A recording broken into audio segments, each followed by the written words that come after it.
چینی وزیراعظم کا 11 سال بعد دورہ پاکستان، شہباز شریف نے نور خان ایئر بیس پر معزز مہمان کا پراتفاق استقبال کیا۔ دونوں وزیراعظم میں خوشگوار مسکراہٹوں کا تبادلہ اور مصاحبہ۔ چینی وزیراعظم لی چیانگ کو 21 توپوں کی سلامی، بچوں نے گلدستے پیش کیے۔ وزیراعظم ہاؤس پہنچنے پر شاندار استقبال، گارڈ آف آنر پیش کیا گیا۔ معزز مہمان نے یادگاری پودا لگایا۔ 4 روزہ دورے کے دوران 16 معاہدوں اور مفاہمت کی یادداشتوں پر دستخط کا امکان۔ چینی وزیراعظم کے اعزاز میں صدر مملکت عشائیہ دیں گے۔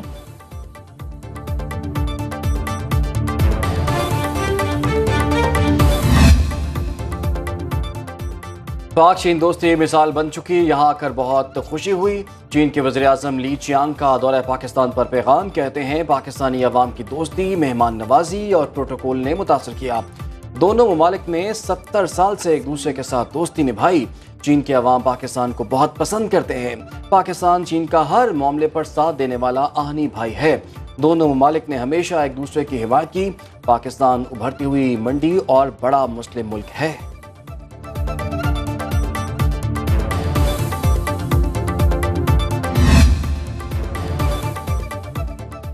چینی وزیراعظم کے دورے سے دوستی مزید مضبوط اور گہری ہوگی۔ شہباز شریف نے چینی ہم منصب کا خیر مقدم کرتے ہوئے کہا، پرائم منسٹر لی چیانگ کے تاریخی اور نتیجہ خیز دورے سے بے حد خوشی ہوئی۔ ہم موجودہ اقدامات بالخصوص سی پیک پر پیش رفت کا جائزہ لیں گے۔ باہمی مفاد پر مبنی تعاون کے مزید نئے شعبوں کو تلاش کیا جائے گا۔ پاک چین آزمودہ اسٹریٹجک تعاون، شراکت داری، علاقائی استحکام اور خوشحالی کا سنگ بنیاد قرار دیا۔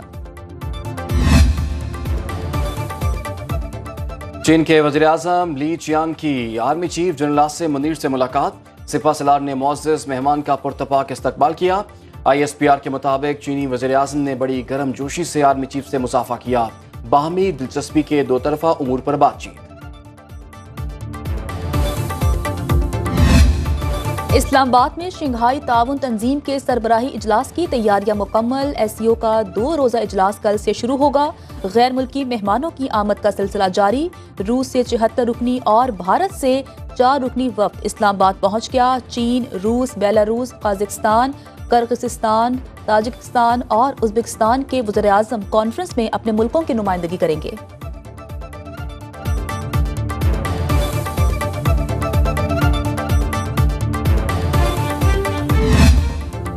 شنگھائی تعاون تنظیم کے قیام کو 28 سال مکمل۔ تنظیم چین اور روس نے بنائی۔ مقصد علاقائی سیاسی، اقتصادی اور دفاعی معاملات پر مشاورت ہے۔ ابتدا میں چین، روس، قازقستان، کرغزستان، ازبکستان اور تاجکستان اس کے ممبر بنے۔ پاکستان اور بھارت نے جون 2017 میں شمولیت اختیار کی۔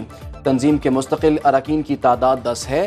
3 مبصر ملک اور 14 ممالک ڈائیلاگ پارٹنرز کی حیثیت سے شامل ہیں۔ 16 اکتوبر کو اسلام آباد اجلاس کا اعلامیہ جاری کیا جائے گا۔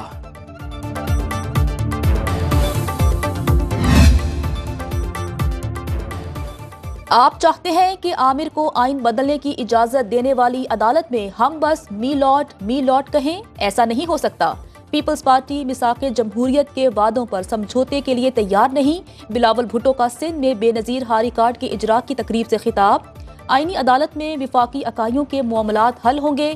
انصاف کے لیے عام کورٹ کے ساتھ خاص عدالت بھی چاہیے۔ عدلیہ نے عامروں کو ملک پر راج کرنے کی اجازت دی۔ جو مجھے کہتے ہیں پیچھے ہٹ جائیں، میں انہیں کہتا ہوں کہ آپ پیچھے ہٹ جائیں۔ وہ وقت آئے گا جب ہر گناہ کا حساب دینا پڑے گا۔ ہمارا طریقہ کار مفاہمتی سیاست ہے۔ ہم انتقام نہیں لیتے۔ زراعت کو ریگولیٹ کیا جائے۔ ہمیں ضرورت ہے کسانوں پر خرچ کریں اور خوشحال بنائیں۔ آئینی ترامیم پر اتفاق رائے کے قریب پہنچ گئے۔ مسودے میں جو چیزیں مسترد کیں وہ واپس ہو گئیں۔ مولانا فضل الرحمان کی میڈیا سے گفتگو، بولے حکومتی مسودہ منظور ہو جاتا تو عدلیہ کمزور ہو جاتی اور انسانی حقوق تباہ ہو جاتے۔ JUI اسمبلی میں اس لیے نہیں کہ عوامی مفاد کے خلاف قانون پاس کریں۔ نواز شریف، بلاول بھٹو اور PTI کی قیادت سے ملاقات کروں گا۔ 18ویں ترمیم کے لیے ہمیں 9 ماہ لگے۔ آج کیا مسئلہ ہے جو ہم پر جلدی مسلط کی گئی؟ مولانا فضل الرحمان کی شنگھائی تعاون تنظیم اجلاس تک PTI سے احتجاج ملتوی کرنے کی اپیل۔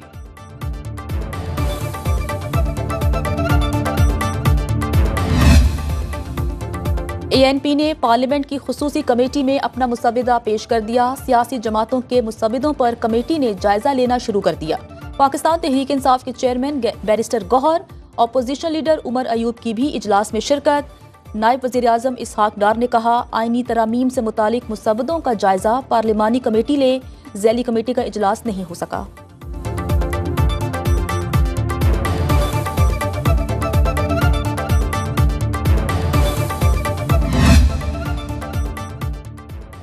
پیپلز پارٹی اور ایم کیو ایم میں آئینی ترامیم کے معاملے پر اتفاق۔ سینیٹر شہری رحمان اور ڈاکٹر عاصم حسین کی سندھ ہاؤس میں ایم کیو ایم کے وفد سے ملاقات۔ گورنر سندھ کامران ٹیسوری، ڈاکٹر فاروق ستار اور امین الحق نے بات چیت کی۔ شفافیت کے ساتھ آگے بڑھنے اور روابط جاری رکھنے پر بھی اتفاق۔ شہری رحمان نے کہا کہ بلاول بھٹو کی ہدایت پر تمام سٹیک ہولڈرز کو آئینی مسودے پر اعتماد میں لے رہے ہیں۔ دونوں وفود نے اپنی ترجیحات پیش کی۔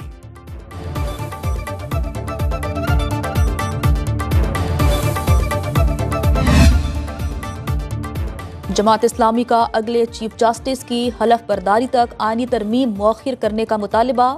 حافظ نعیم الرحمان نے نیوز کانفرنس میں کہا کہ مجوزہ آئینی ترمیم کا مقصد مرضی کا چیف جسٹس لگانا اور مرضی کا عدالتی نظام قائم کرنا ہے۔ حکومت کی یہ بات درست ہے کہ ایس سی او اجلاس کے موقع پر کوئی احتجاج نہیں ہونا چاہیے، مگر حکومت کو بھی اجلاس کی آڑ میں آئینی ترمیم کی کارروائی نہیں ڈالنی چاہیے۔ کوئی سیاسی جماعت پاکستان سے بڑھ کر نہیں۔ تحریک انصاف کی احتجاج کی کال غیر سنجیدگی ہے۔ یہ آپس میں لڑے ہوئے لوگ ہیں، انہیں خود اپنی سمجھ نہیں۔ وفاقی وزیر اطلاعات عطا تارڑ نے اسلام آباد میں میڈیا سہولت سینٹر کے افتتاح پر کہا، پاکستان اب تنہائی کا شکار نہیں رہا، ہمارا ملک اب دنیا کی توجہ کا مرکز بن چکا۔ ملیشیا کے وزیر اعظم نے کامیاب دورہ کیا، اس کے بعد سعودی عرب کا اعلیٰ سطحی وفد آیا، اب چین کے وزیر اعظم پاکستان آئے ہیں۔ ایس سی او کانفرنس سے ملک میں سرمایہ کاری آئے گی، یہاں آنے والے مہمان اچھی یادیں لے کر جائیں گے۔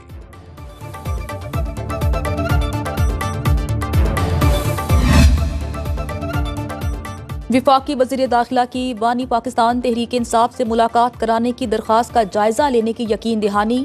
ترجمان وزارت داخلہ کے مطابق بیرسٹر گوہر کو کسی ملاقات کی اجازت نہیں دی گئی۔ ایس سی او سربراہی کانفرنس اور سیکورٹی خدشات کی وجہ سے تمام قیدیوں سے ملاقات پر پابندی ہے۔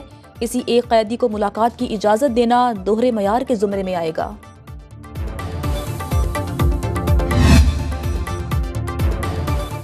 بھارتی صحافی برکھا دت کی وزیر ہاؤس میں نواز شریف اور مریم نواز سے ملاقات میں بھارت اور پاکستان کے تعلقات کے حوالے سے گفتگو۔ برکھا دت نے مریم نواز کی پنجاب میں کارکردگی کو سراہا۔